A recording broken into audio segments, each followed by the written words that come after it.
Chapter 52. 5 years later. The little girl's breath fogged the front window of Bot Central, her chubby finger making a smiley face. On the other side, a Reggie child waved like an ecstatic metronome. "Allison," Olivia called from behind her daughter.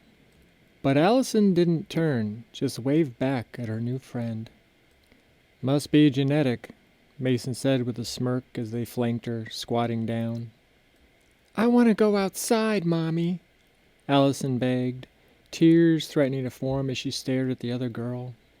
"Now, Allie, I know you want to, really bad, but—" Olivia paused, knowing the mystery would capture her attention. Allison looked up, her irises like miniature nebulas swirling copper and gray. The pre-test was doing its job, cleansing, protecting, and activating her little body. "Yes," she said, still years away from her first surrogate Cislock cap. Then Allison would have two mothers, Olivia and Cor. Not to mention her Aunt Cis, first acting as a nanny, then a lifelong, unflagging companion. Never tired, ever supportive, ever present. "Tomorrow, you, Daddy, and I are gonna whoosh," Olivia said, making the rocket blasting off gesture she had regaled Allie with ever since she had started talking. But a frown came over Allison's face, accompanied by a pout that would mean trouble for her future husband or wife. That is, if marriage and other Reggie traditions survived into the future. Mason caught a glimmer of the thought in his wife's eyes. No transmission was needed. Reaching behind Allison to Olivia's shoulders, he hugged them both out of love and concern. "Daddy, you're squishing me!" Allison protested, pushing like Samson against her parents. Laughing, they gave her some room and looked to see what she saw. "But," Allison started, back to being flummoxed, her eyebrows coming together. "What about her? Can't I play with her someday? When I'm a grown-up like you and Daddy?" Allison asked, popping onto her tippy toes for emphasis. They exchanged looks, their locks flashing in silent communication. Olivia nodded to Mason, then cupped her daughter's rosy cheeks. "No, baby. We're going far away, into the stars," she said, as Mason smiled at his little girl and nodded supportively. "But," Olivia continued, turning Allison and smoothing the wispy black hairs that had escaped her ponytail, "she will have a long, happy life right here on Earth. And maybe, just maybe, someday, a little Bot girl like you will play with a little Reggie girl like her again." "But," Allison said, her most favorite word ever, "when and where, Mommy?" The question was unnerving to her parents.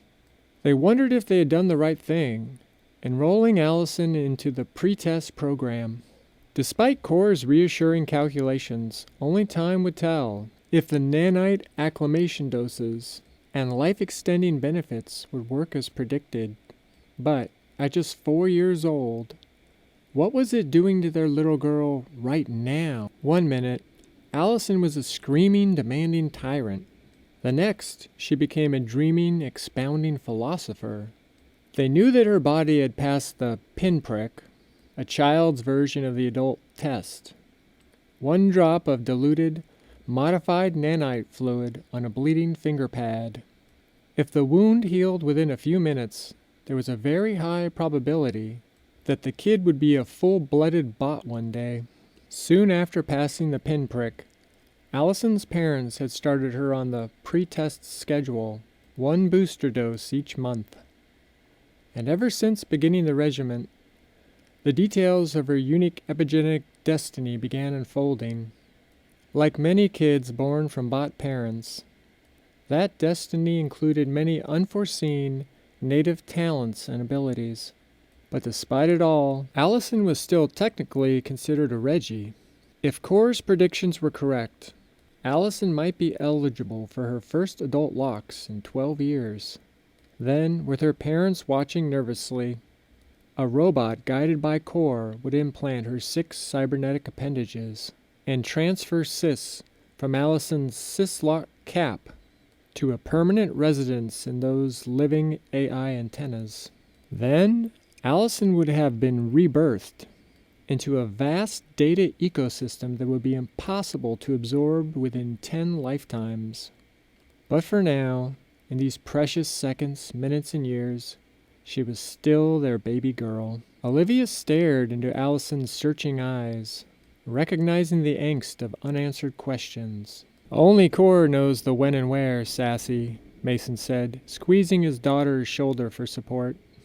On the other side of the glass, the girl's parents looked at Olivia, Mason, and Allison with mixed emotions, but mostly resignation.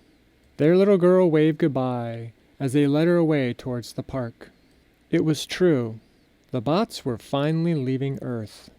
Yes, the skirmishes between the Dirts and bots had died down. Still, despite Coraline's call for a unilateral ceasefire, the rare flare-ups could be expensive and at times deadly. Usually both for any Reggies caught in the middle. There was just no controlling each and every bot or Dirt. Coraline couldn't fully reason or regulate those pesky human emotions, still housed in the biology of her cyborg tribe. And Sasha knew that the egos she had helped shatter in her Dirts still had to get up on Monday morning and go to work. And so it was, and so it had gone, for 5 uneasy years since the train incident and Coraline's cosmic mic drop. Meanwhile, the general Reggie public had continued to consume the cornucopia of technological gadgets that endlessly poured out of the renamed Bot Central. And true to her vision, Coraline had built huge, badass spaceships. Simultaneously, Sasha's covert, soft power campaign expanded her territories throughout rural towns and big hip cities. Coraline and Sasha helped humanity avoid a dystopian train wreck.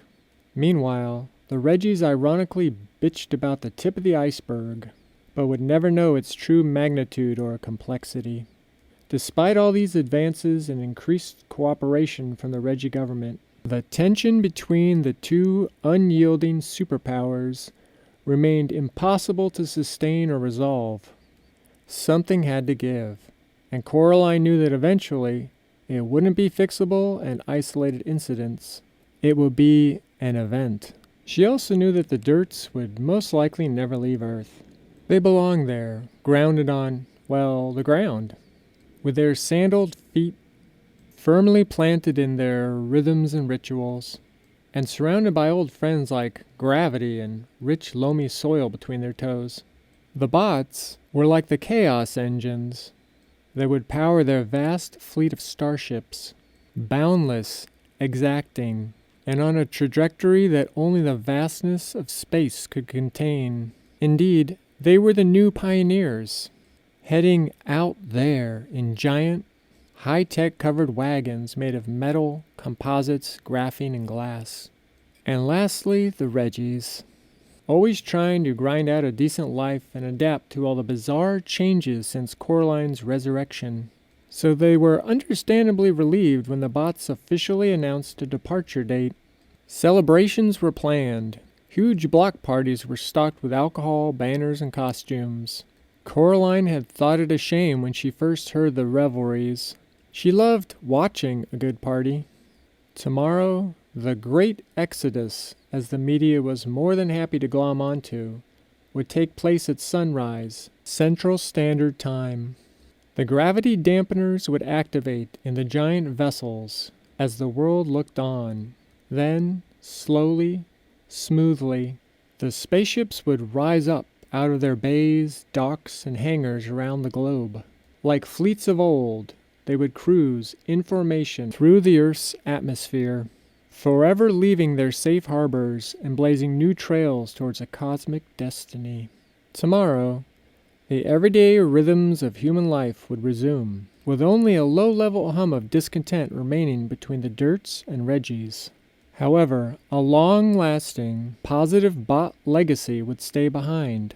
Their robust, practically indestructible glass structures would remain, sprinkled amongst the tan stucco suburbs and traditional, structurally inferior skyscrapers. Besides the fact that they would be costly and challenging to demolish, they had been gifted to humanity as learning centers. Equipped with standalone, hobbled versions of core, the glittery glass structures would forever help the Reggies and Dirts sort out their collective number-crunching, conundrums, and differences. And Coraline was happy to donate them, because all in all, she was done with her birth planet, with the slow, stagnant evolution of the Reggies, but most of all, the tiresome West Side Story antics of her bots clashing with the Reggies and Dirts. So like any good mother, she would take them by the hand and walk them away from the human playground, ensuring no contamination remained on their little jumpers. But today, at Bot Central, Olivia, Mason, and Allison walked away from their favorite window for the last time. They merged intuitively, seamlessly into the foot traffic of the main hall, heading towards their apartment. There, they would finish packing and take a shuttle to their assigned ship, their new home for the foreseeable future. Soon, they would say goodbye to the Earth forever, just like Allison had said goodbye to that little Reggie girl. Meanwhile, Coraline paced the dimly lit bridge of the lead spacecraft in blessed solitude. Deep in communion with Core, updates, alerts, and stats about the fleet flowed through her aug field like a digital river. She had asked not to be disturbed, but was pleasantly surprised when Harold came through the sliding doors, and even more pleasantly surprised when he entered his lockout code. Core read the room, shut off the bridge cameras, and stopped recording the couple's sys data. Alone together in the heart of their creation, Coraline and Harold christened the ship their way by making slow, sweet love in her captain's chair. Kissing and moaning, their locks caressed and curled around each other, bathing them in a passionate coral rose glow.